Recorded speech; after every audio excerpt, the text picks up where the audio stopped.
Our next big matchup ends September with Canelo and Jermell Charlo.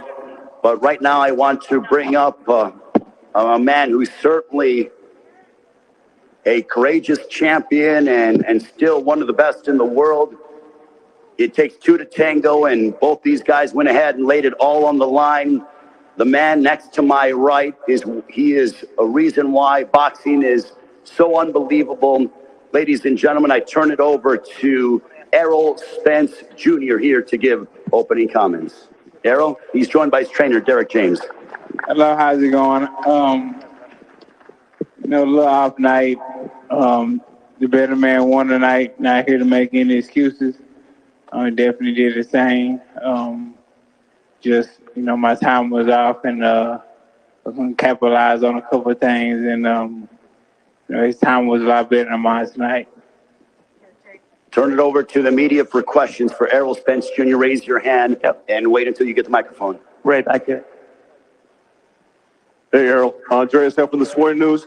Errol, how was the weight cut for this fight? And I wanted to follow that with the second question. If the rematch had to be at 47, I know you said you didn't want to be there again. Are you willing to do this rematch back at welterweight? It's something I got to talk to my management about, but hopefully it's at 154. How was this particular weight cut? Was it a very difficult one, or did you feel at ease with the weight cut? I mean, it's always difficult, but, like I said, I don't make any excuses. The better man won tonight. One last question. What about Terence surprised you the most? Was it his timing, his power? What surprised you? Nothing really surprised me. He was just like I thought. It just my timing wasn't good today. Questions for Errol Spence Jr.? Hey, Errol, Keith Heideck from BoxingScene.com. What do you attribute your timing not being there to? Did you feel off physically or anything, or what was wrong in the fight? Yeah, I felt a little off physically, but most times I get through it. So, I thought it was going to be just like the other times, but I couldn't kick it up a notch. Errol, Sam Gordon here with the Las Vegas Review-Journal. How would you contextualize or describe Terence's power, and when did you really get a feel for it for the first time tonight? I got a feel for his power, probably like first, second round. He's a strong dude, but, everybody at this top level have some type of power. But I think because my time was out, he was catching me in between shots. Errol, Kevin Iole from Yahoo Sports. My question would be, your face was swelling up really badly. Were you having difficulty seeing as the fight progressed? No, I wasn't having difficulty seeing it at all. I'm sorry. I said no, I didn't have difficulty seeing it at all. Okay. And then lastly, did you feel when the fight started, did you feel good, or did you feel like it was, maybe one of those nights? I felt cool. I thought, I could definitely do enough to win the fight, but I felt good. And like I said, I'm not here to make any excuses. I'm a grown man. I decided to agree to the weight and get down to it, and that's what I did. So, take no excuses. Hats off to the champion tonight. All right. Errol, straight back. Dan Raphael from Big Fight Weekend. I wanted to know, I know it's only a few minutes removed from the end of the fight. How do you think you're going to deal with this going forward, tomorrow, next week? Are you the kind of guy that's going to just bad night, shake it off, and all is good? Or are you going to, stew over this for a while and it's going to hurt bad? Nah, I'm not going to stew over it at all. I did what I was supposed to do, regardless of the outcome or anything like that. Like I said, I was going to do something, and I promised everybody I was going to do it. So I did it as a man. I stood up on my word. So I'm definitely not going to sulk over this. I'm going to get right back and get to it, hopefully at 154 pounds. And Errol, even though, we know how big of a fight this was. Everybody talked about the historical significance of this fight all through the build-up, all for the last several years as we waited for it to happen. I wonder, it's happened. You go on the losing side of this one. does it at least give you some solace to know that you gave the boxing public something that they had wanted for so long, even though obviously it didn't go your way? Definitely. It was exciting. The whole build up to it and leading up to it too. So it's something that, I wouldn't change for nothing. And I'm definitely open to the rematch, and hopefully it'll be at 154 pounds. Hey, thanks a lot, guys. Morgan Campbell from the New York Times. This question is for Derrick or for Errol. Once Bud won a couple rounds and he started to get the momentum, what types of tactical adjustments did you guys want to be able to make? So just really kind of like do our best to take away what he was doing instead of kind of standing in front of him. But I think that Errol, like you can notice, I can notice his time was off really bad, and he was standing in front of him. So I think that that's kind of was the thing. It was just the timing. Reaction time was a little slower. But it's okay. It's like life, and come back, you deal with it, and you get better.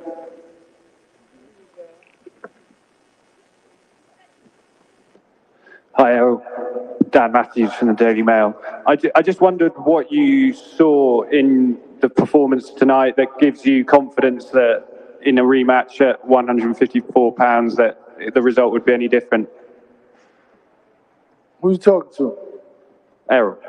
Say it again. I just wondered what aspects of the performance tonight give you confidence that you could change the result even at 154. Because I know I'm a lot better than what I showed tonight, and I know that a lot of things was off with me, and even though Terrence Crawford did what he was supposed to, he was sharp and he was on point, and he made sure he was 100% ready in this fight. Andrew Jones, ESPN and Anscape. First for Errol, I want to ask you, what did Derrick James say to you in terms of supporting you after the fight and how loyal he's been to you? And is this officially your last fight at 147 in your mind? Yeah, in my mind, it's my last fight at 147 pounds. So, hopefully the next one be at 154. But Derrick, just told me that, keep my head up. I was off and, trying to console me like he's supposed to. And Derrick, just in terms of you consoling him and how you feel about this, what's been going to be your process over the next few days to be able to move on and then just go back to the drawing board on it? Well, I think that in watching it, I had time to understand what was going on. From the first, second round, I kind of saw what was happening, and you kind of like understand, okay, maybe eventually maybe you can catch one with a good shot, maybe you can recover. Undisputed in not one, but two divisions. Like I said before, this meant everything to me. I wanted to give honor to God for blessing me to be here, to be able to perform in front of each and every one of y'all. And that's pretty much it. I wanted to thank Errol Spence and his team for me and him coming together and getting this fight underway. This is a fight that everybody wanted to see. The whole world was talking about it, and we put on a great show. All right, at this time, I'm going to turn it over to questions for Terence Bud Crawford. If you have questions, raise your hand. Terence, Andreas there from the Sporting News. Just talked to Errol. He said he hopes to get the rematch, and he would like to have the rematch at 154 pounds. Are you interested in moving up in weight for the rematch, or does it have to be at 47? It definitely don't have to be at 47. Like I said, I'm in a hurt business. 47 was kind of hard for me too. I was already talking about moving up in weight and challenging Charlo. So 54 wouldn't be outreach of anything. Want to follow up with, how did you pull off getting Eminem to walk you out tonight? I don't know. It was just, I throw a rock in a haystack and he replied, and, I told him to pull up and he was like, I'm there. Are you one of my favorite fighters? And, that showed, a lot of support for me, and that showed what level I'm at in the boxing world. Last question. Nonito Donaire was considered the #1 pound-for-pound fighter in the world after his performance on Tuesday. do you think you definitively put a stamp on you as the number 1 pound-for-pound fighter in the world after this performance? Without a doubt. Like I told everybody once before, the winner out of this fight was going to be number 1 pound for pound, hands down. You got Errol Spence was ranked number 4 in the pound for pound, and you got Terrence Crawford that was ranked number 1. So you got 2 fighters that's in the top 5 pound for pound ratings. How can they not be a number 1 pound for pound?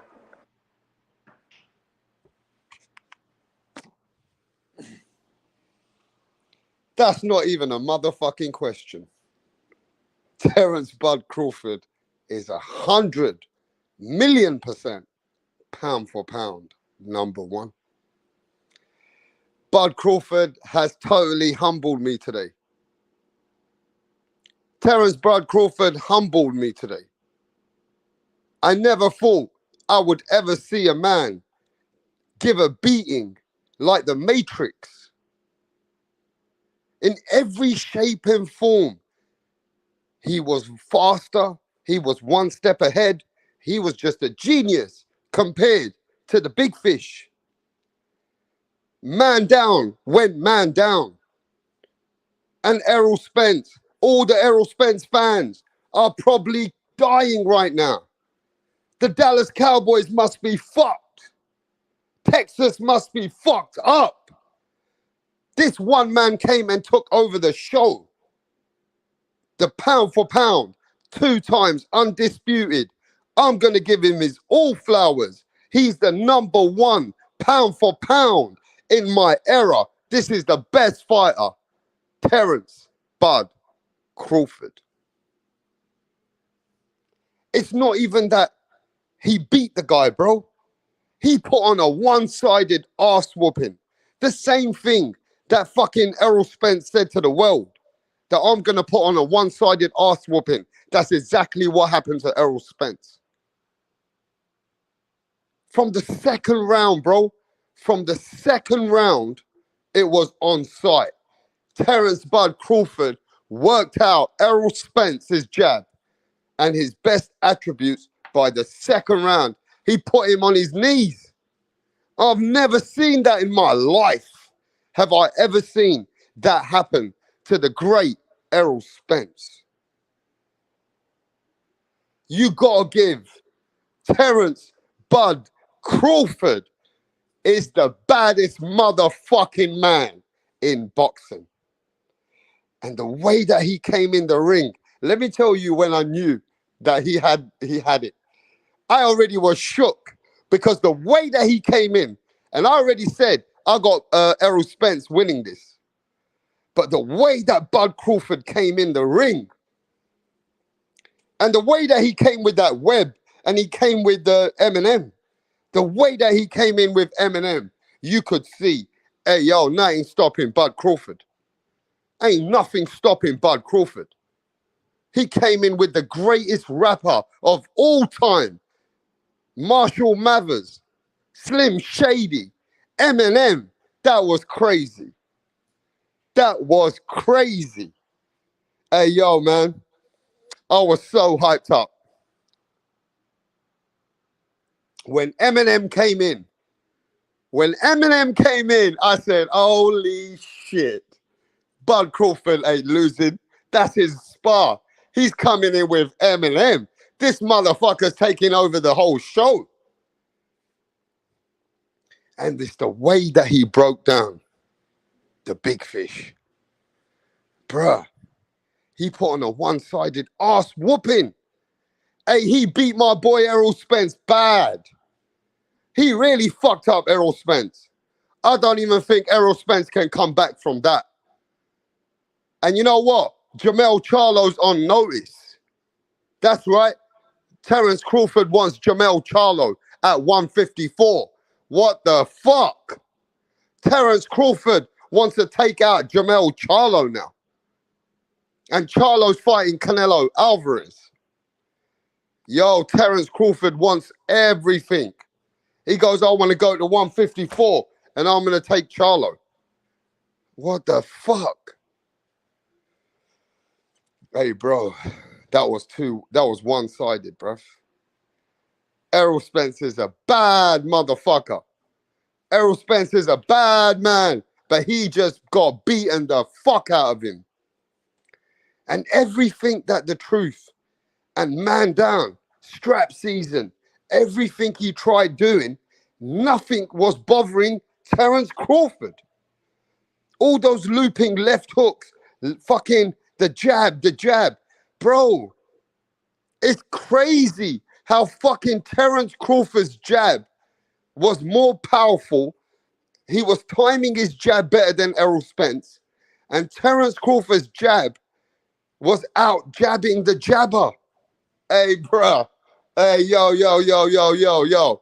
Terence Crawford is the #1 pound for pound, 2 times undisputed, one of the best fighters in the whole fucking world. And what you're witnessing now, what we are witnessing is fucking greatness.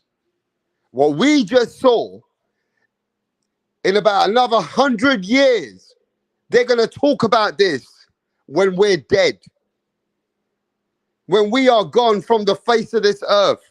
This event today, in the way that Terence Crawford beat Errol Spence, is going to go down in the history books.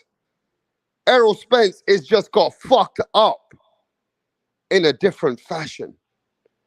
He got beaten up like he was Terence Crawford's kid. He got beaten up like he was Terence Crawford's fucking kid. Texas is fucking fuming. It's man down in Texas. Texas have got a man down. And the biggest man in Texas is man down. One-sided ass whooping. Mad.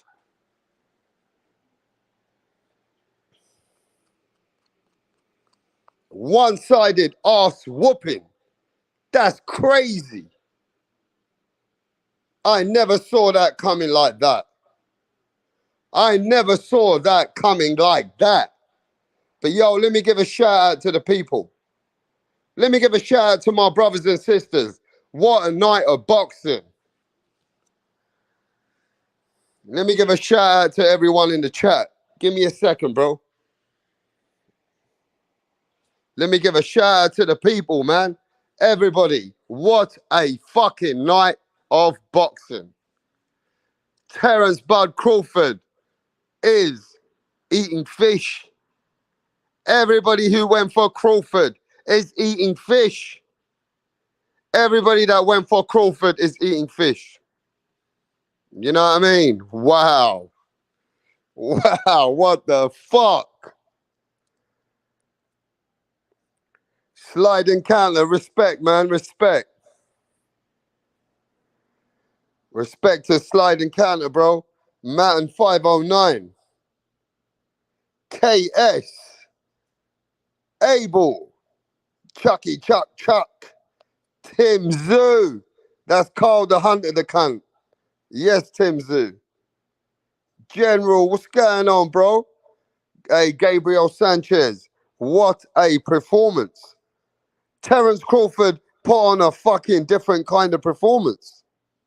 Holy fuck. What's going on? KS in the house. Abel in the house.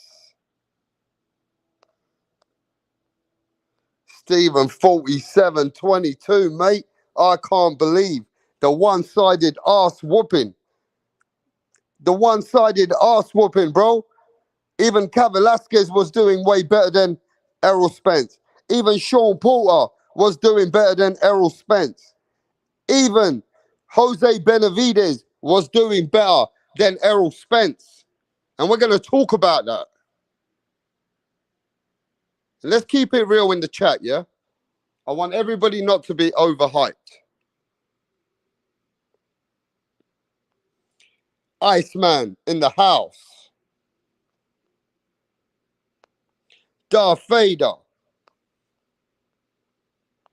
Lisa Snow. Lisa Snow called it.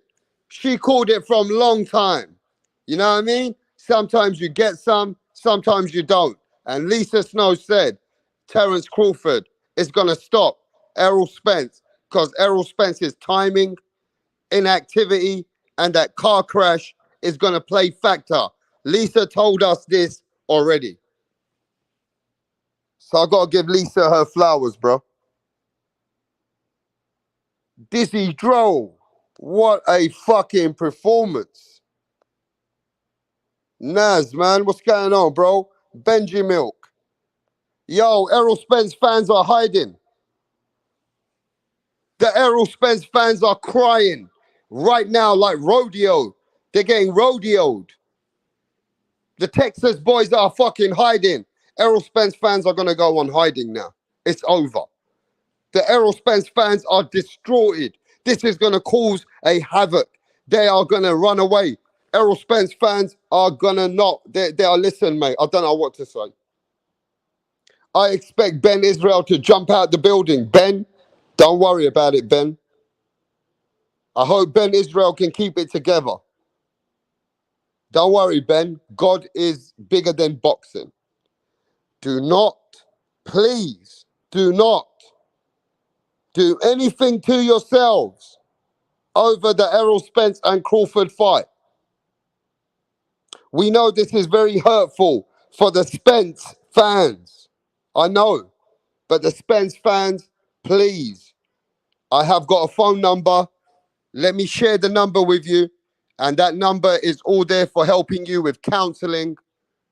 And we can help you with many different ways. Don't worry. I have got all the methods. I have spoke to many doctors for you guys already. You understand? I know many doctors that can help you, like psychiatrists and stuff. You know what I mean? I already contacted them before I did the live. I understood that this will be the biggest pill to swallow. So I'm getting those doctors on the live shortly. We are going to get people here who can help you in many ways. So just give us a chance. Yo, what's going on, Crypto? The Urge. Yes, Urge. What's going on, DJ DC, man? What's going on, bro? Chuck. Yes, Adam, mate. Adam. Whoa, what a performance.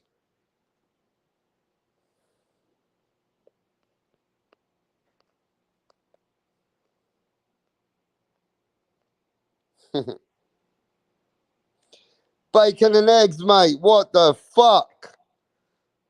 What a performance, mate. By Terence Crawford.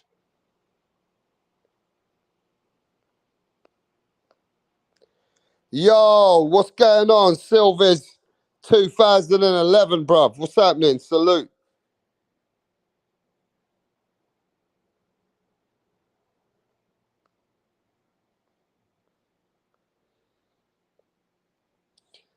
Holker Mustang. Yo, I want to know where the Errol Spence fans are, bro. CR100. I want to know where the Errol Spence fans are. Errol Spence fans better come here today. They said they won't run away.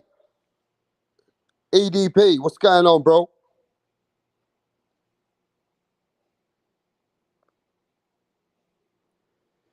Yo, big up to Urge and big up to the super chat from the Urge. Man, I told y'all, Bud Bike knockout. Hey, big up to the Urge, man. Yo, Urge got it on point. Urge got it on point. Oh, mate, wow. Wow. What a one-sided ass whooping. I never thought that was going to happen, bro. How the fuck did Bud Crawford start fucking putting hands on Errol Spence by the second round? By the second round, he worked him out. How the fuck you work out a pound-for-pound guy who's got all the belts and you worked him out like that? That is an embarrassment. PBC have just been fucked over. PBC have just been fucked over. They're top dog. Hey, bro, that's their top dog. Errol Spence is the PBC, Al Heyman, top dog. They never saw this coming, bro. They never saw this coming. This was another level of a favorite. Tef Music. Edward Flex, what's happening, bro? Any boxing fan, what's going on? Man, I don't think the PBC, nobody saw this one coming like this, bro. Ain't nobody thought that this was gonna happen, bro. Ain't nobody thought this was gonna happen. Horseman. You know what I mean? That's crazy. I didn't think it'd be this easy. Even the Crawford fans. Hey, bro, let me tell you guys something.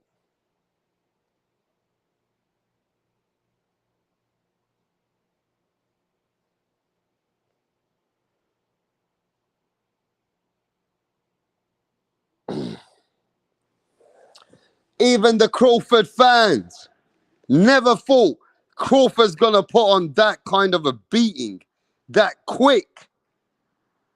Hey, bro, Crawford had Errol Spence worked out. Crawford is just saying else, man.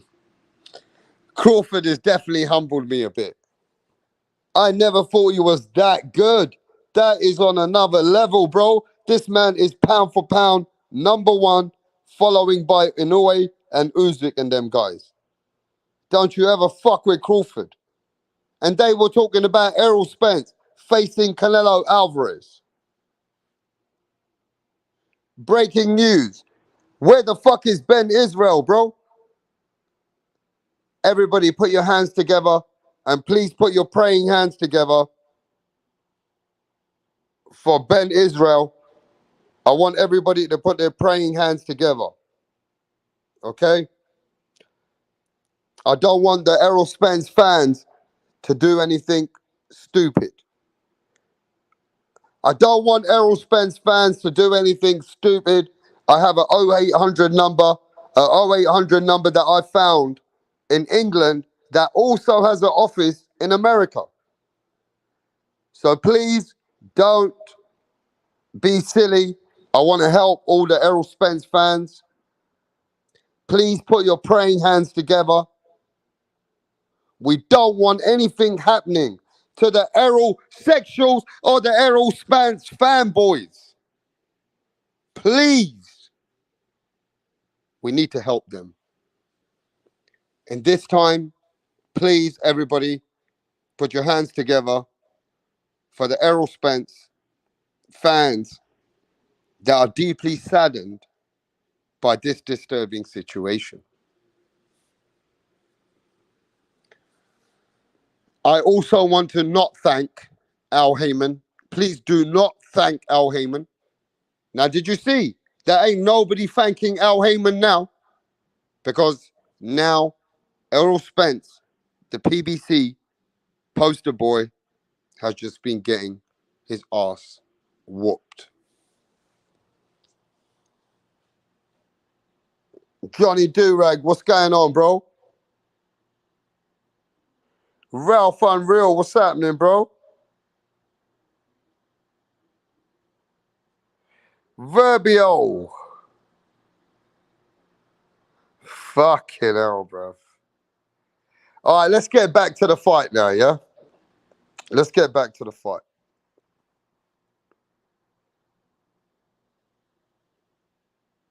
Let's get back to the fight, yeah? Yo, big up to my brother again, The Urge. Thanks for the support from The Urge, the one and only, my brethren. He says, damn, top-ranked fighters really be top-ranked. It's crazy. Now, let's look at this.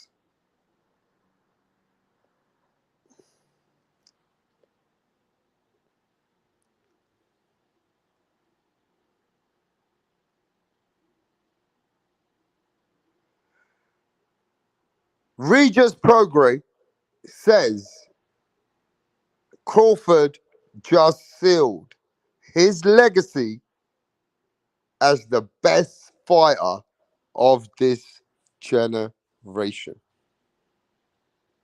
Check that out, bro. Let's have a look at what Virgil Ortiz is saying. Let's have a look at what people are saying right now. I want to see what people have got to say.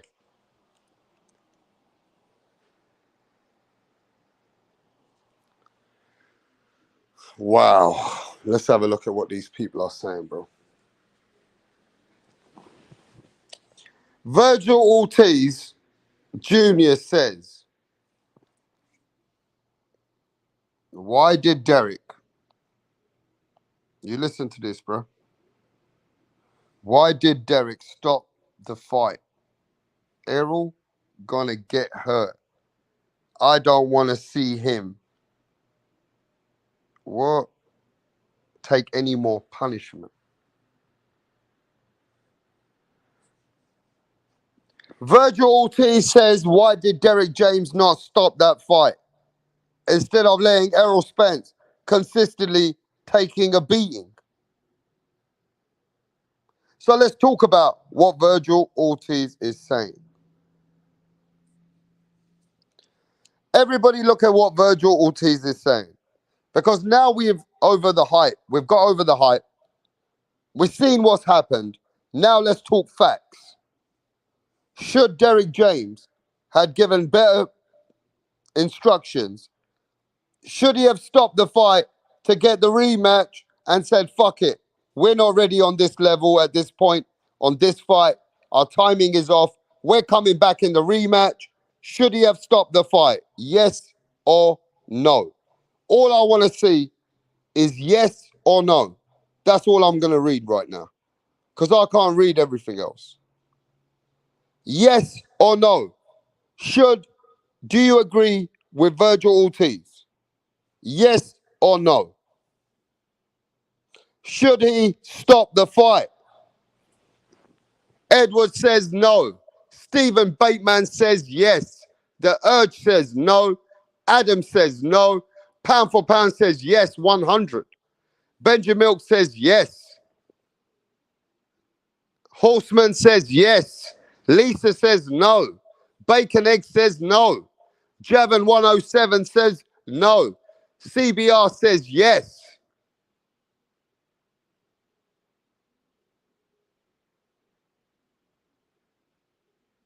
Yes, says Dizzy Dro. Yes. Yes. Wow. Wow. Derrick James. People are saying you should have stopped it, bro. You shouldn't have let Errol Spence take a one-sided ass whooping like that. Why did Derrick James let Errol Spence take a one-sided ass whooping? Why didn't he stop it then? Huh? Because you know Errol Spence wasn't going out like that. Errol Spence was going to either get knocked out, but he ain't going out like that. He wasn't looking to go out like that, bro.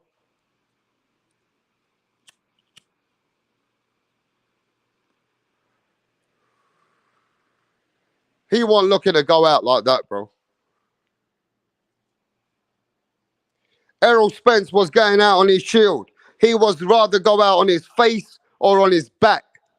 He would rather go out on his face or he'd rather go out on his back.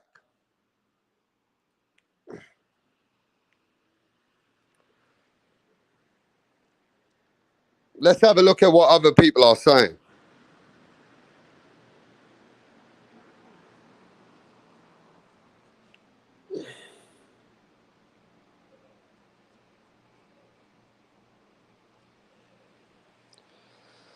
Devin Haney.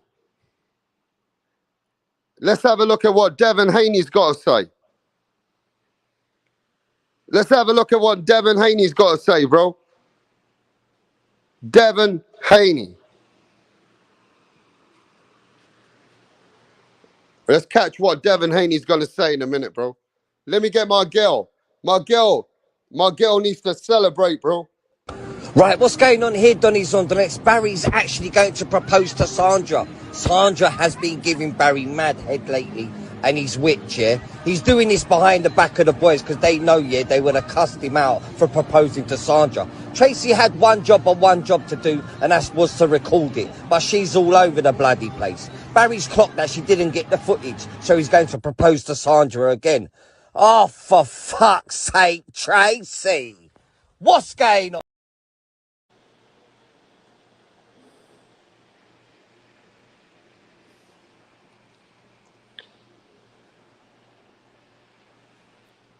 Let me give a shout out to my brother, KS, rap star for president. Hey, bro, big up to my brethren out there, KS. You know what I'm saying? Big up KS out here, bro. Yes, my brother. Hey, look, before I start cooking, bro, let me make sure I don't, you know what I mean, disrespect the people that are really going out their way. Big love, respect to the people, for real, for real. You know what I'm saying? Never ask for nothing. But I respect the love, man. Respect the love. And respect everybody. You know what I mean? Just hit the like button. Hit that like button, man. But let me get to the super chats.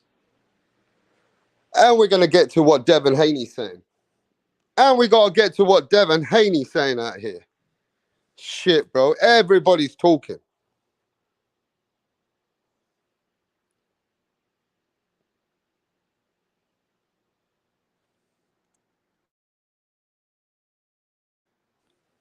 Devin Haney says, I do want to see this again at 154.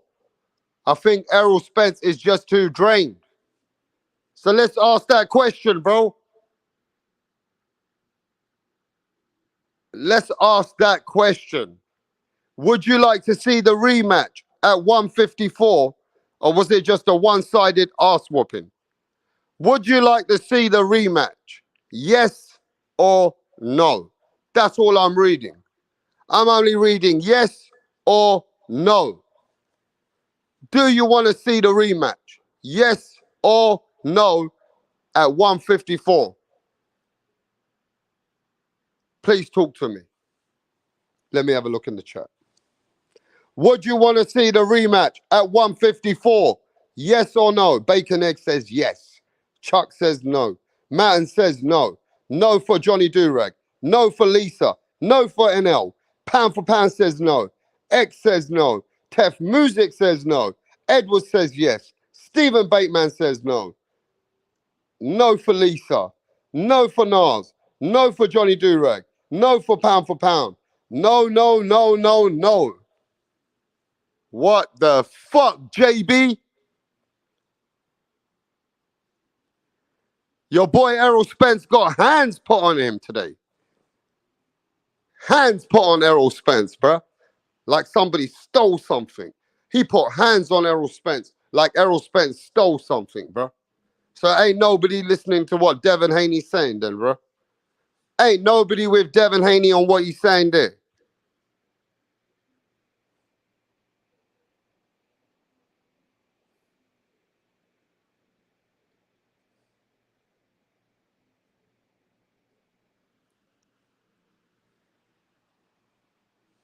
Oscar De La Hoya says, someone can't block a jab. But let me get to the super chat, bro. The one and only NL in the building, my brethren, true guy, been with me from day one. NL, yes, man. He says, Rat Montana, Spence the new Yildirim. Bad pay-per-view fight. One-sided Crawford. Shit. Canelo whooping Charlo in September. Derrick James talking all that shit. Eat your crow. Wow. Derrick James, he's going to lose both of his fucking fighters. Errol Spence just got his ass whooped. And Jamel Charlo going against pound for pound. Canelo Alvarez. I'm sure Jamel Charlo's a little shook today. I'm sure Jamel Charlo is a little bit shook today. You understand? But yo, big up to NL, man. Thanks for the super chat, my brother. Respect. But Oscar De La Hoya says someone can't block a jab. Man, that jab was vicious. That jab was vicious by Terence Crawford. That jab was vicious. I can't understand how he did him, bro, like that. But let's see what else he's saying.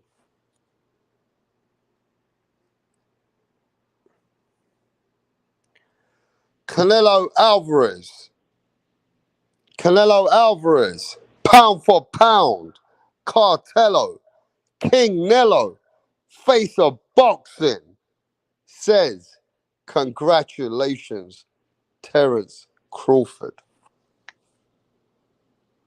You are a fucking great fighter. Well deserved. Canelo Alvarez says, yo, congratulations to Terence Crawford. Wow. Canelo giving Crawford props. Canelo's giving Crawford props out here, bro. Saying that this guy's on the next level. Big up to Terence Crawford. Wow. Fucking hell. Wow. Put a one-sided ass whooping, bro. A one-sided ass whooping on Errol the Truth Spence Jr. Everything Errol Spence said is man down. Strap season. I'm going to put him in the dirt. I'm going to break him down. I'm going to break his will. Everything he said is everything that happened to him. Everything that he said he was going to do, Crawford did it to him. Crawford should be man down. Crawford is the man that broke his will. And Crawford is the man that just ate the big fish.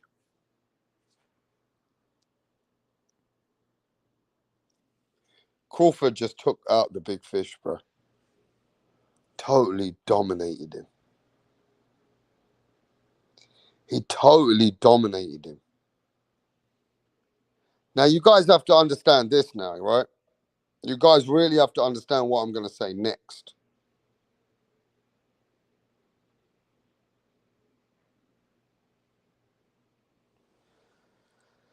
Crawford is a stone cold killer. Terence Crawford is the baddest man right now in boxing.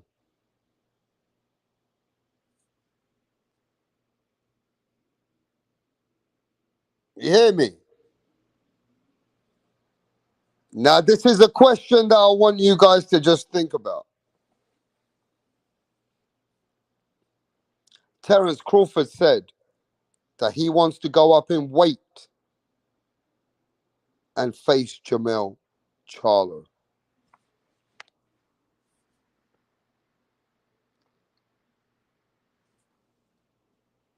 He wants to go up in weight and face Jermell Charlo.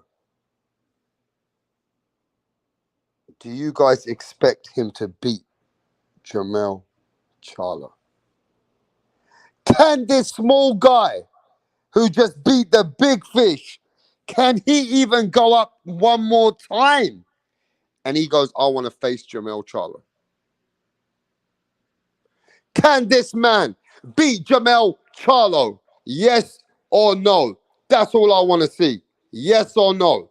Because his style of fighting is something else. Dizzy Dro says yes. I only want to see yes or no. I'm not reading nothing else. Yes for NL. Yes for Horseman. Yes for Johnny. Yes for Gino. Wow. Spence, fabricated by PBC, says NL. Everybody saying yes. What the fuck? What the fuck? If you guys are saying that he can go up in weight and he can face Charlo and he can face him and he can fight Charlo, Wow. We are looking at somebody now that we're thinking to ourselves that he could be the best of all time. If you want him to do that, if he goes up and beats Charlo, he's the best of everybody. I mean, this is something that can't be done. But you know he's got the style to beat Charlo. You know that he got the style to beat Charlo.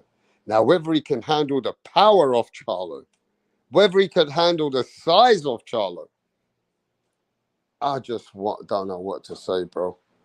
I don't know what to tell you guys. Give me a second. Just give me a second. I need to get Tunde Tupac out here.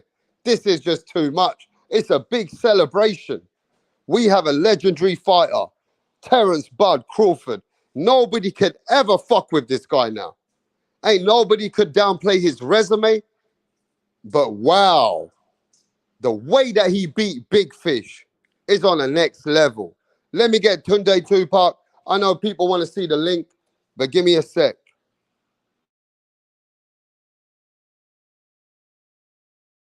What up? How are you? I'm great. Can we meet you? My name is Tunde Tupac, aka the Rap Killer. Tunde Tupac. The Rap Flexer. Kill them all. Your name. Your name is Tunde Tupac. Tunde Tupac. You can write the Rap Killer there. But Tunde is your name. Okay. Yes. Okay. Thank you. Tunde, with your dressing, I know the kind of song that you're about to present. Yes. So you want to tell us about it? Just rap game. I kill the rap game because the haters want us down, but they're not going to get us. You don't need to tell us about the haters now. Rappers, right? You're a rapper. A rapper. Good. Let's hear you. Check it. Ha ha. Check it. Ha ha. Check it. Check it. Check it. I rule everywhere. I rule. They want to take me down, but they cannot take me down. Yeah. I rule New York. I rule Lagos to Atlanta. We go to Chicago. Check me out. Check my game. My game is tight. All the haters, I shoot them in the brain. Boom, boom, boom. I've been around with my guys, 50 Cent, Tupac, Biggie, Snoop Dogg. We're all in this game together because I kill them all. I kill Tupac and I kill Biggie. I kill them all because they can't contain my rap game. Hey! It's off the hook because I'll kill you all now. No, calm down. You killed who? It's just a lyric. Don't fear. Lyric. Yeah. Your lyric will put you in trouble. You have to be very careful. You don't just go about saying things that you don't know. It's a rap game. That's Oh, okay. How old are you? I've been in this game for more than 20 years. How old are you? I'm 15 years old. What? Just forget my age. Just focus on how long I've been in the game. And you know Tupac. You know Snoop Dogg. You know 50 Cent. Of God, we met in the States. Oh. Which state? Akwa Ibom. This guy. You're just a joker. You know what? Just go. We'll get back to you.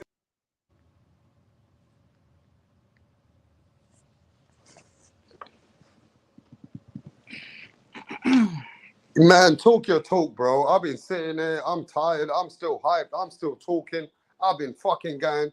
So you can tell me what you need to tell me, bro, because we know that this was a fucking one-sided ass whooping. I just want to say congratulations to Terence Bud Crawford on becoming undisputed. Also, I want to give my respect to Earl Spence. You know, he came in there as a champion, you know, and he left not as a champion, but, you know what I'm saying, as a fighter. You know what I'm saying? He left as a fighter. You know what I'm saying? Still in whole, you know. But, yeah, man, I just want to say we're not letting Bud Crawford run to 154.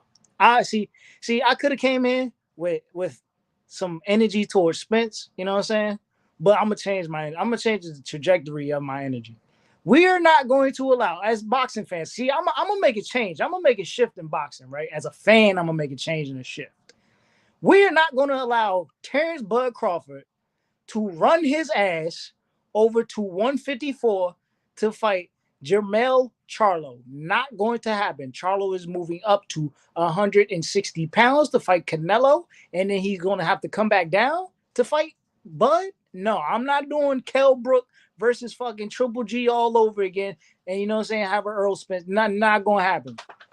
Not gonna happen. I don't want to see it. I don't give a fuck about it. I've seen Charlo get outboxed by Tony Harrison. I've seen Charlo go to a fucking draw with fucking Brian Castano and get clipped. I know he's gonna get hurt fighting Crawford. I don't want to see it. I want to see Crawford in a competitive fight that he can probably lose. That's the type of fight I want to see. I don't see him losing against Charlo. Not happening. Bud needs to fight Boots Ennis. Straight up. I don't want to hear nothing else. The motherfucker say he'll fight anybody. Boots is there. He's the mandatory. You know what I'm saying? You ain't want to fight him. You went to fight David Avenizia. I'm not letting you escape this. You're not doing that, bro. This is what we're not going to do. Earl tried to do it with Keith Thurman. You see what the fuck happened. He went and got his ass beat the fuck up.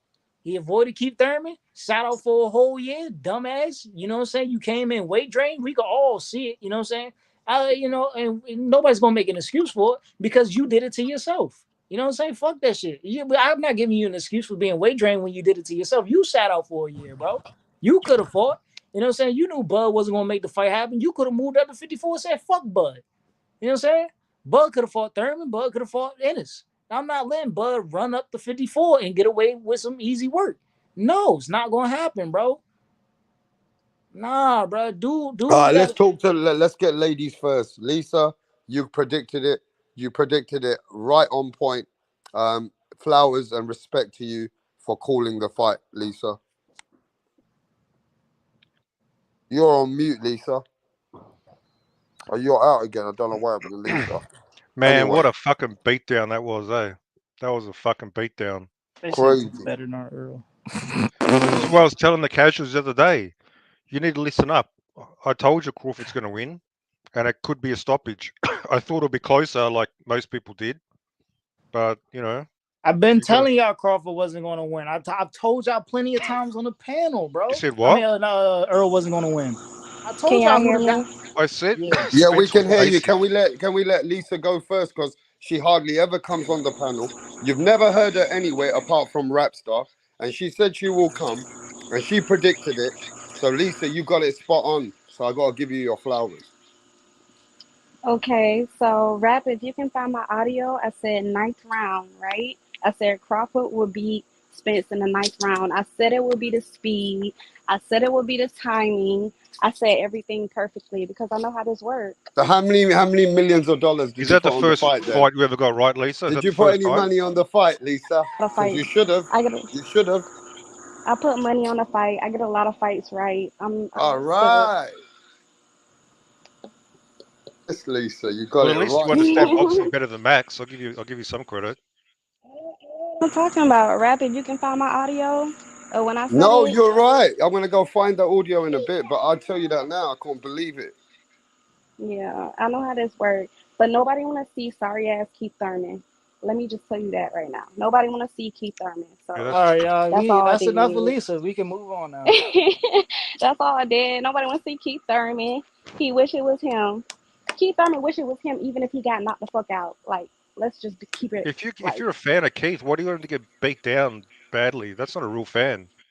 Tip. Keith wouldn't be fighting Bud next anyway. Keith would be taking a tune-up. This is why I said the fight that needs to be made is the guy who's ready. You know what I'm saying? People Boots, yeah.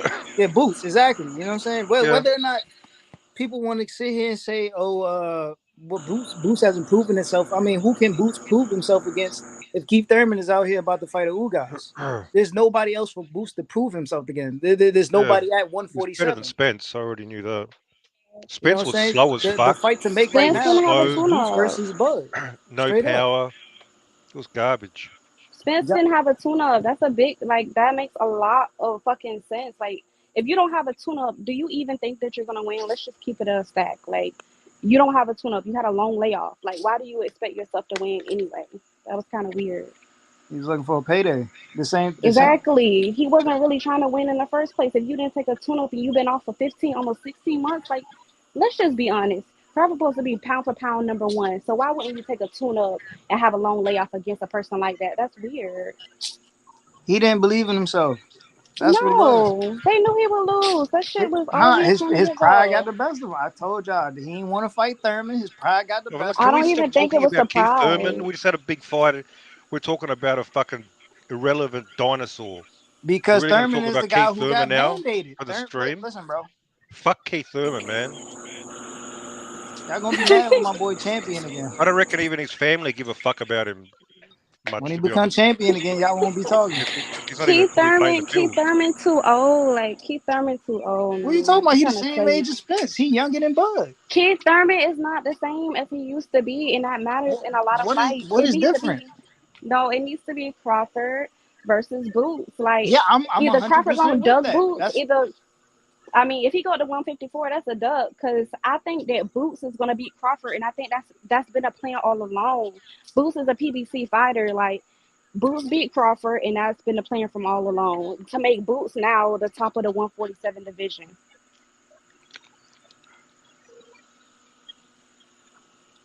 I think Boots versus Thurman is the biggest fight. Bud needs to take that Boots fight. Let everybody else. Let me listen to everybody. Gabriel Sanchez, what did you think about this fight tonight, bro?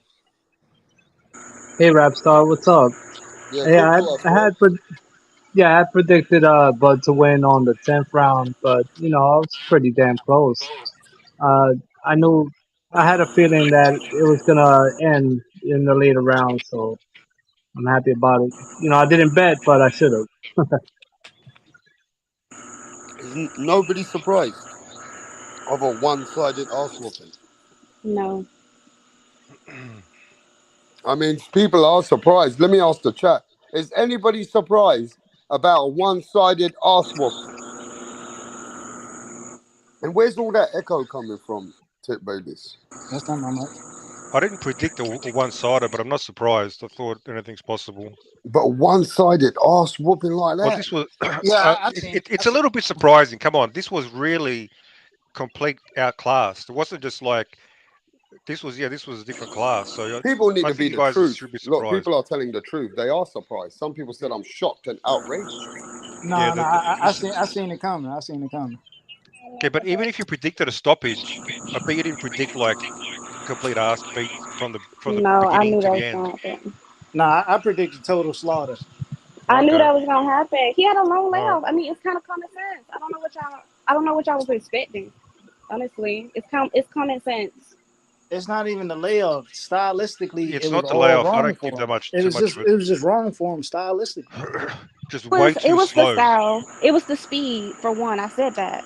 I said it Yeah, was the speed. speed killer. That would be number one. I said, Spence can find somebody who don't fight like Crawford, but Crawford can find somebody who fight like Spence. I said this. Like it was a lot of things. It was the timing and the speed, and that's a big factor in the situation. But it was obvious that it was going to happen because he had a long layoff, no tune-up. I'm trying to tell you, like that's a huge factor in a fight. Like you see how Isaac Cruz was fighting. We all thought Isaac Cruz would knock that dude out in 3 or 6 rounds. He went the distance with that guy. Like, come on now. Nah, that dude just had a chin.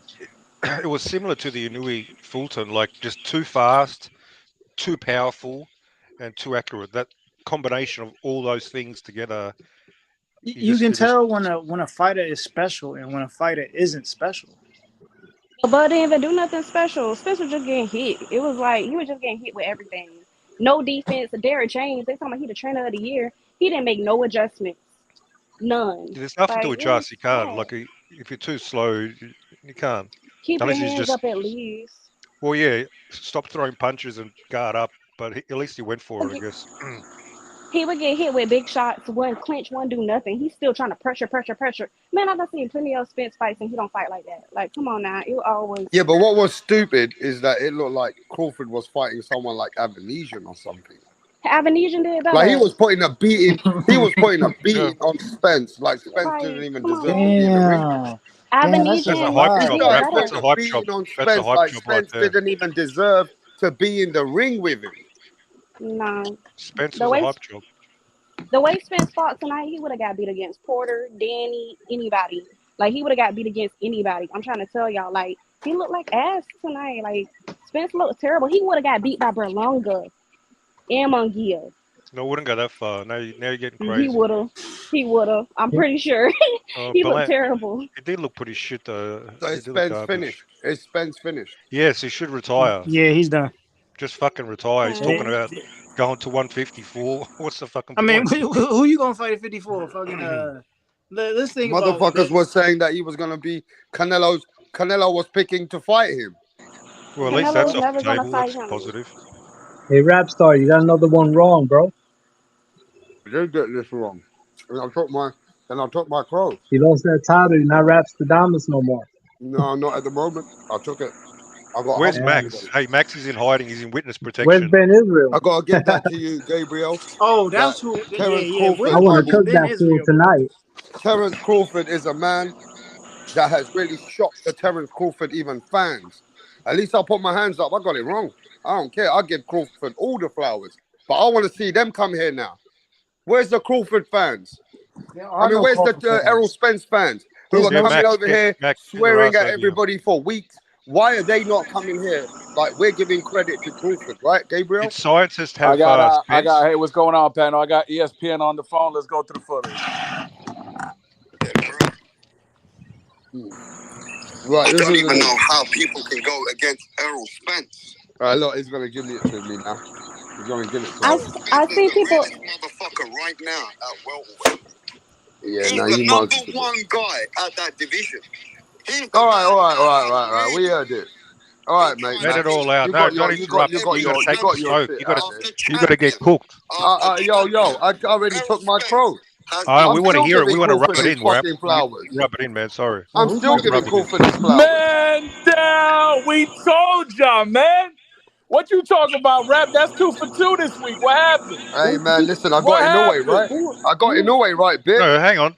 Didn't you I pick got in the Spence? way, right? I got this wrong. Hey, but like, listen, I gotta give Terence Crawford his flowers. It's the way he beat my boy.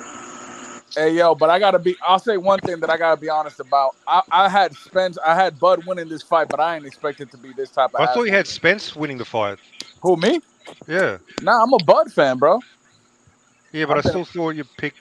Oh, Nah, okay. nah, nah, nah. I actually had money. Oh, you're Yeah, lucky. but you know what? I do need to take my crow. I had Errol Spence and Terence Bro. Crawford. Terence Crawford Anyone seen definitely. Ben Israel? Anybody seen Ben Israel or TY? It's quiet out in these YouTube streets, bro. Hey, listen, I got last week ready. I was right about in the Yeah, way. GT I smoke. was Yeah, I'm gonna right go find about that in the way, motherfucker later. but I never Man. thought this was gonna be this kind of a beating. Dude, this was the best performance I've ever seen from Bud Crawford, man. That's crazy. Exactly, bro. Because it was against a Dude, generic one-legged fighter. Benavidez did better, man. Respect. Brother, man, like this is like legit. Like, of course, I think Terence Crawford is pound for pound #1 in the world. I think we're in the Bud era. I think I heard a little bit of tip talking. I think Bud's gonna go to 154, bro. I don't think he's gonna stay at 147. He was in the Has anybody seen Dirk or Chavo? Nah, I haven't No, seen it. Dirk's in chat. I said he's Oh, asking Dirk's for in the chat. link. Yeah, Dirk, Dirk's in call your chat. boy Chavo. Call Chavo. Get him on the Now, phone. Dirk will Yo, man up. Texas What up? is hurting right now, bro. Yeah, The whole I got tell, people get hitting him me on the up from phone. Texas. They hurting. Get all the Spence fans that said Spence can beat Thurman on the phone. You know what I'm saying? No, no, And no, tell them, no. Hold on. This ain't about no Oh, there damn you go. Thurman. Let's go. Thurman Give Let's ass. give go. Bud his flowers, nigga. You're Thurman not finna make this ass. no Thurman show. yeah, Bud can get his flowers. Bud be the Yeah, guy. You know okay. what I'm This is the saying? Bud show, nigga. We can talk Bud, about Keith Bud like be an the hour guy. from now, nigga. Fuck Keith Bud be the Thurman. guy who sat there and ducked Keith Thurman Yeah, only don't to get his get ass up, whooped. man, with that bullshit You now. got a lot of nerve coming on here talking about Keith Thurman after Y'all act Bud like just I'm did that lying. shit. Am I lying? You ain't Am I never seen lying? Keith do that to any good Am I fighter. lying, bro? Am I lying? Did this No, man no. I not want you sit to out? answer me this. When has Keith ever put on a performance like Bud just did tonight against a good fighter? Come on, bro. Go ahead. I'll wait. When has Keith ever fought somebody that was like weight drained and wanting to move up? You know what I'm saying? After not fighting for a whole year. Come on, man. Whose fault is that, bro? That's Earl Mr. I fault. don't take That's tune-ups. Who's that's always Earl saying that fault. shit? That's Earl fault. Okay, then. That's Earl fault, bro. Miss in the chat. I'm the only one who got ninth round stoppage by You Crawford. tell None me. of y'all Yeah, I got should that have put shit some except money for on me. that. Hey, None of y'all look. got that shit except for Y'all, me. And Rapstar got the audio, so I want to hear y'all that. think Keith Thurman? Facts. Y'all think Keith It's only Thurman's one slow when he man. come back and he say I need a tune up? You know It's why only Nah, Bud? one but man yo, that with can all fuck due with Bud at respect, $147. Keith. Tip. You know that Keith don't want that smoke with Bud, You bro. know why You know Bud Bud Crawford? cooks. You know why He Bud got boost Crawford chose problems. You don't need David to worry about Avenese? Bud Crawford. You know why Bud Crawford chose David Avenese? Because Keith Thurman got his tune up. Oh my God.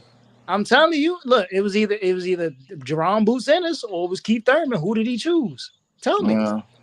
He chose Well, David Avenese. I keep Keith telling y'all. got I'm telling Keith y'all, got to y'all deal gotta with let this Boots. guy. Let's keep it on Bud, man. Bud, Y'all are two-time living in this undisputed, world. bro. Y'all Yo, are I living in think he this goes to world. 154, and I think he beats Charlo, bro. Everybody knows he beats Charlo ain't Charlo coming at back to 54, 54. bro.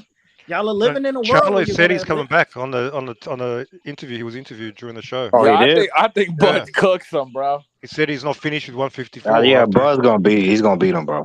Yeah. Yeah, but Charlo's got power. He's It don't bigger matter than if Errol Charlo got Spence. It's power. not about Charlo the can't power, fucking it's about the box. skills. Charlo And, can't and box. Bud, Tonight was a perfect Bud is example of arguably the that, most Mirage. skilled fighter in the world, bro. Tonight I was know a that, but perfect example of that, Mirage.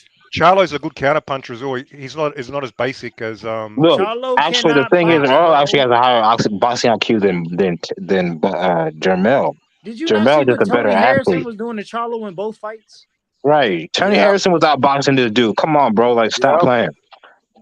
Like, don't get Charlo me wrong. versus Mel Tenzin. has a great chin, great power, and great athleticism. But when it comes to boxing IQ, yeah, but he's going to be bigger. he's He's not going to that be good, man. he's going to have Don't matter, bro. It significant doesn't size matter because he's advantage. coming back down. He's about to fight at 60, and he's about to come back down. It doesn't matter. I don't want to see it. Probably Crawford versus 60 Tim Tszyu. then. Y'all not even I don't want to thinking. see it. Right. Crawford versus Tim Tszyu is a great fight, too. I don't like Crawford versus Tim Tszyu. Hey, hear me out.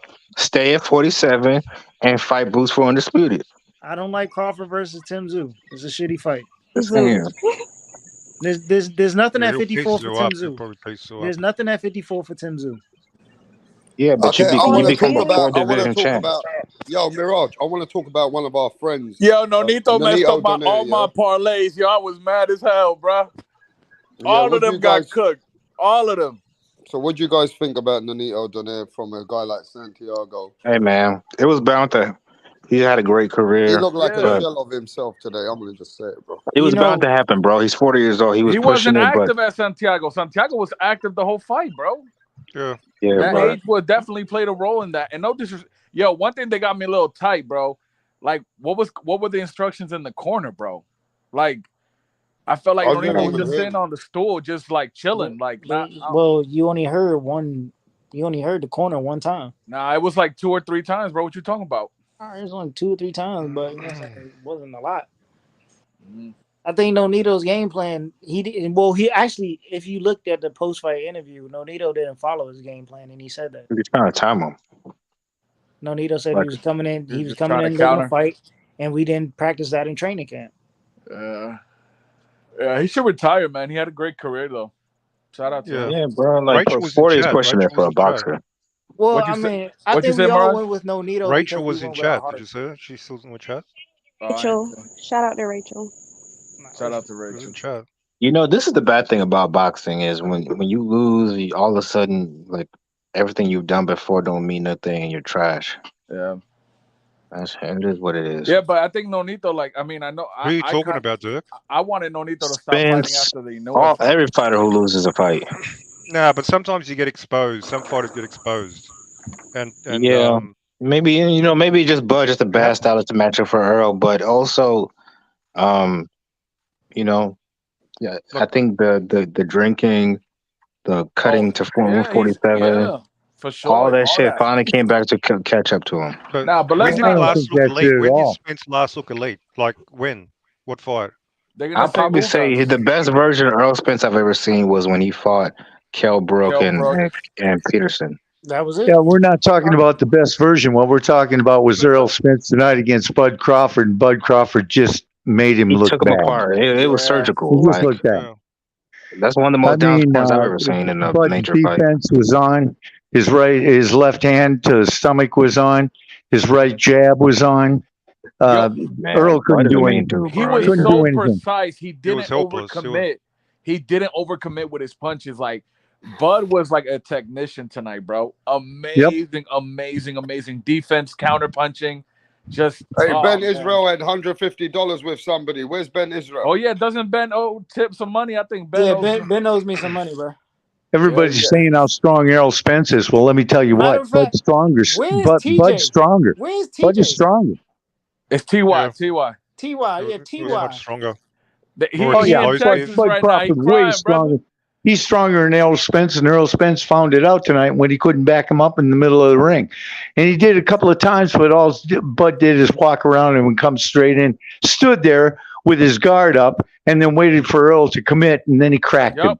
He cracked him, bro. Y'all talking about fools trying to detract from Bud's win. Bro, it's not people trying to detract from Bud's win. We know what the fuck Bud is, and nobody's going to be delusional about this shit that's going on in boxing, bro. What do you mean? Even JB is humble. JB picked Spence to win as well. He's humble too. Yeah, JB. Yeah, didn't you Plus, he pick made history Spence? tonight. Like Rapstar picked Spence too, so we were in the same boat, Rapstar. Yep. Bud made history tonight, Yeah, man. but JB, you got to call it out, bro. I read the egg micro. I'm here to say, yeah, I got it wrong. I give that man his credit, bro. JB, you got to give Crawford all his flowers because you had Spence as well. Oh yeah, I had Spence winning split decision. So he yeah, must have humbled your ass too. Yeah, man. I had Spence winning a split decision, man. Not shocked that Crawford won, but in the manner that he won, man, he dominated that fight. After the first round, it was all chance for Crawford. He made Texas look weak. I ain't got nothing to do with Texas, man. He just got beat. Man, about better fight. Everybody looking for Ben Israel, bro. I saved a picture of Derrick James just to look at that tomorrow. Is crying right now because he been riding hard for Spence for. I haven't seen Chavo in a long time. Chavo's fucking. Chavo hurting right now, bro. Chavo hurting right now. Ben Israel, he's gone missing. Nah, Ben Israel put a lot of money from what he said last time, a couple G's on this fight. Texas must have lost millions. I would never bet on a fight like this, bro. To me, it was 50-50, even though it didn't look that way tonight. Yo, Tip, I know Tip is a betting man too. You came out pretty nice today or nah? What did I win, bro? Bro, you know I saved my money, bro. You know what? I fucked up, right? I had like 3 parlays. I had bet on a couple of what's the dude in the UK? Frank Warren. I had betted on a couple Frank Warren. Oh, okay, yeah. Yo, the Nonito fight How many times Spence hit the crowd? So let's talk about Nonito, Peter. Nonito's a part of our, Nonito's a friend of ours. Should he retire now, Nonito? Yeah. Yeah, it's done. Yeah. Let's ask the chat. Should Nonito retire? Because even Max said that he relies on himself as a team now. He relies on the whole thing himself, and you can see that if he can be beat by Santiago, that's a shell of the man that we don't want to see like that. And we love. Look, I told Rachel that after the Inoue fight, I thought Nonito should have retired. I didn't want to see. And you know what's a shame? We're not going to bro. get that fight no more, Max, with Jason Maloney. Nah, that's done. Nonito. Yeah, that's cooked. I don't think that was the right fight to take. No, that was a bad matchup. Cole, what should Nonito do, Cole? Just retire, bro. Wow. We lost that fight, Cole, for Australia. Yeah, man. It's gone. Yeah, I'll see. I mean, he can still come back. You know what Nonito Hey, go on, fellas. How you doing, bro? Let's get the Australian take. What you think of the fight tonight, Bud and Spence? But we are talking about Nonito as well. But that's the fun. Go on, guys. I think Bud put on a masterclass, mate, and it's a shame he didn't stop him in the next round because I had my money on 10 and 11. I had my money on 10 and 11, bro, and I fucking would have won a good chunk of change. Man, that was surgical. That fight should have been stopped 2 rounds earlier, though. It should have been stopped before it was stopped. I thought they should have thrown the towel, man. Errol was getting hurt. And JB, you think it should have been stopped earlier? Yeah, it should have been stopped like 2 rounds earlier, man. He was getting beat. He had no answer. That bad? Yeah, he beat him. After the first round, it was a mismatch. Life is good. You want to know when a dude is dead at the weight? When he's getting dropped by jabs. Yeah, the jab was even hurting him. Spence Crawford got a good jab. Hurt by jabs. That's how you know he was dead at the weight, bro. Yeah, he got to go up to 154. But I don't think it would have made a difference, to be honest. I think it might maybe more competitive. Maybe it would have lasted longer. But I think it busted would have beat him. But he's just a better fighter. You see the hand speed difference? He just got faster hands, and then he was punching with Hero, catching him with them short shots. He gets a better fight. More skills, more versatile. We got some new he can fight going forward, fight going backwards. He's a better overall fighter. And he's fast. And he's the number 1 pound for pound fighter too. That's in Louis and all the people. There's no doubt about who's the number 1 pound for pound fighter in boxing. So we can win that debate about trying to put a Louis up there. It's Crawford. People in the back. This Crawford number one. Bud Crawford's number one in my book, man. He's like pound for pound. He's like made history tonight, undisputed in 2 weight classes, man. I mean, come on. I've been watching that guy since 2014, and when he smacks. Great defense, and he's strong as hell. That's just the bottom line, man. That guy's strong. Man. So this dude, pound for pound, number one. Spence winning you, PBZ casual. Yeah, no doubt about it. Pound for pound, number one. It's no doubt. This dude, He's pound for pound, number one because he beat Earl. Yeah, who's the new guy? Yeah, he beat a unified welterweight champion. What you talking about? You act like he beat some scrub. Didn't Earl have 3 belts? Spence, bro. He undisputed at 140, undisputed at 147. Earl They beat Charlie at 154. Put him up there. Earl Spence wasn't that guy. And Keith Thurman definitely ain't that guy. Has anyone seen Ben Israel? What's funny is the LDBC and new media, they're going to say, look how bad they say supposedly Loma lost. And now I can't wait for the excuses and the narratives they make once we're fucking Spence losing. Life is good. This is what fucking boxing needed. I thought they were going to fucking rob Crawford, bro, in a PBC card. This is what needed to fucking happen. Life is good. You could rob him. That's why he got Crawford walked in with that fishnet over him. He had a fishnet over his shoulder. He was going to catch him a fish. Oh, why did this need to happen? He wasn't going to no cards. They could have had they could have had more dodgy referee. They had the worst judging in history on that fight. And Bud knew, man. Bud didn't give a fuck. Isn't it funny? Bud said it's not going the fucking distance. He did. And he fucking did that. Isn't it funny when a black fighter is flat-footed? No one never uses that against them. They use that as they don't mention. Why you gotta do this tonight, bro? Can we just talk boxing? They want to come in. They want to come in about the LDBC. It's not an LDBC member on the channel. You talking about the LDBC? Ain't no LDBC on this channel right now. Bro, why do you care so much about their opinions? Black fighters are flat-footed as well. I guess you see black guys on here talking about the LDBC. Damn. Unnecessary movement before going in stance. You are a miserable person, bro. Like you always complain about something. In stance, they think if they do some exaggerated footwork 10 feet away from them, they think that's footwork. Yeah, look, everybody else enjoy the fight, but you're here worried about what some black dudes think, bro. Fuck new media. Bro, hey, did y'all see Derrick James' face afterwards? He's drunk. He a 50-year-old drunk. Go take care of your kids, man. That's not even a relatable face afterwards. Come on now. I mean, I got a picture of it on my computer. I just kind of sit here and laugh because he's just a sourpuss after that fight, man. It's like, Pete, what'd you think? Oh, I thought it was a masterclass, man. You know, Bud had great defense. He was parrying punches. He stood in close and he buried his left hand in Spence's gut, and then he counterpunched him with the right. Oh, it was great. I was just like, but the funny part was Derrick James afterwards. You see the look on his face? It was like, yeah. Hey, listen. From the penthouse to the shit house in 12 months. Yeah, Imagine you know, Derrick James in that whole Spence camp wasn't trying to give Bomac no credit, you know, and I get it. They was making fun of his weight and all that stuff, but bro, they had a way better game plan. They had a way get him. He's got a better fighter, man. He got a better fighter, man. Bomac is trainer of the fucking year. Yeah, he's gonna be trainer of the year. Yeah, I always believed in Bomac and Terrence Crawford. I knew they were a great team. Yeah, man, they've been together since day dot. It's obviously a great team before this fight and after. Wait. So JB, you're not giving Bomac no credit? Yeah, I'm giving him credit. He's a good trainer. Yeah. I'm not giving him no credit. Yeah, Bomac.